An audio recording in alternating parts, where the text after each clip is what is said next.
What's good, baby? This is Chris Rivers, Dragons Up, and you are watching the B Shine.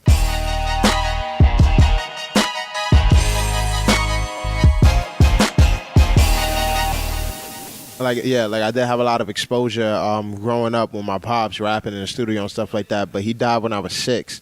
So a lot of that either went over my head or was more subliminal in a sense. But when I got a little older, I listened to a lot of Eminem and a lot of like people like that, Mos Def and Black Thought, and that really got me through a lot of my harder days. And like when I say like music raised me in a sense, it really did. So that was like a big impact on my life to see how much music did for me when I was young, and when I got older and I was finally able to work on my craft and really get good at it. I was like, maybe I could touch a lot of people just like music touched me. So it was definitely like a ongoing process. I was living in a shelter. This was shortly before I started like really wanting to rap and take it seriously. It was one of my last years of high school, and I had they didn't let us have like books, nothing. Like we had nothing. All I had was I managed to have an iPod still, and all I had that first night was nothing but the mute, and then it died on me, and I was just like, I gotta write something, like, and I gotta keep the music in my head. So I just started writing, and like I was just imagining the beat, you know what I'm saying, and just writing, and that got me through my first night in the shelter. From there, it was just easier, and I started just writing more.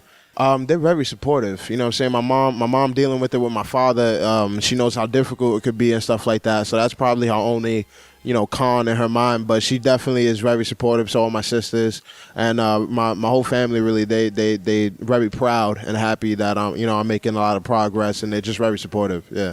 It was at his funeral, and back then I was too young to really acknowledge it. But every time I look back and think about it, it blows my mind more as I'm older and can perceive it a different way. Like his funeral was at the Ortiz Funeral Home at Castle Hill, and he in the Bronx, and there was thousands upon thousands, like people couldn't get through the streets, like that, not even inside, but like outside was like thousands upon thousands of people just flooding the streets, just out there. And as I'm inside of there, this is one of those craziest moments. As I'm in there, like I'm not even crying. Like I already cried when I found out he died. Cool, like that was it. I'm inside the funeral. I'm watching people, and it was someone that never met him before in his life. Someone just managed to get in. A fan managed to get in, and he ran to my father's coffin, started breaking down in tears, threw his shirt off, and went on his knees and just started like wailing like a child. And that was just like, and seeing that was like, I knew he didn't know my father, you know what I mean? But like, and I look back now, it's like for him to have such an impact on someone he never even met, that they will cry like that, like as if their best friend or their mother or their own father died, just off of your music. You know what I'm saying? That's nuts. You know what I'm saying?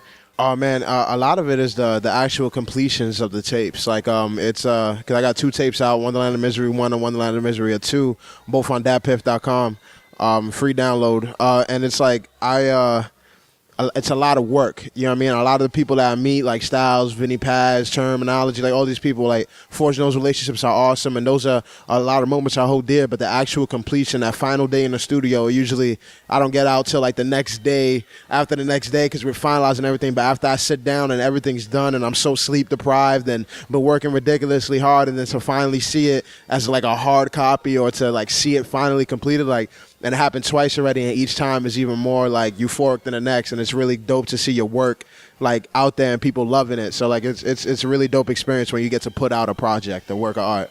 Developing my own identity, really, because at first I went by as Baby Pun, and I changed it to Chris Rivers to more establish my own identity, and that is still going on. Like a lot of people still refer to me as Baby Pun and know me more as my father's son, but a lot more than not, people are referring to me as Chris Rivers. They know me through my music and from his, but a lot of people know me, from mine, and respect me for my own craft. So that's been a big thing for me to really establish my own self, and it's definitely getting there. And I'm still doing it, but it's a lot better than what it was when I first started.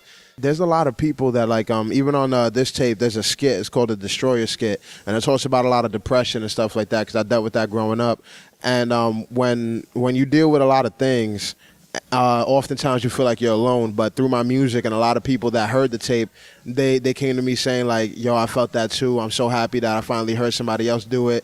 I'm not alone in that aspect. There's been Marines. A Marine walked up to me one day and was like, "Yo, your music saved my life out there." It kept me sane. Like, and I don't even know what song he could have listened to do that. You know what I'm saying? But like, that makes me feel so proud and happy that that I'm actually getting that out there and I'm helping people in whatever way it is. You know what I'm saying? Making them either feel like they're not alone, that they can relate, or just get them through a tough moment.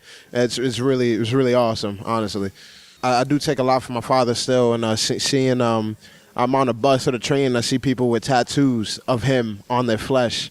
Now, they never met him, but they immortalized him on his flesh. Now, I'm not saying I want people to, worship me or like make me a legend like on their flesh, stuff like that, but to have enough of an impact to have someone that never knew me say they love me, through my music, or could really relate. I think that'll make me eternal. You know what I'm saying? And if you can do it at such a mass level, and that's what I want to do, because I'm touching a lot of hearts and people now. But if I could do it at a broader scale, turn 1,000 into 1,000,000, turn 1,000,000 into 1,000,000,000, and I'm not talking about money. I'm talking about hearts you touch and people you know what I'm saying, like, could grasp. That's what I want to do, and leave behind something that's gonna. My father's been dead for 14 years and he's still regarded as one of the greatest, and I think even for years to come he will always be. So through his music he's immortalized, and I would love for that to happen as well.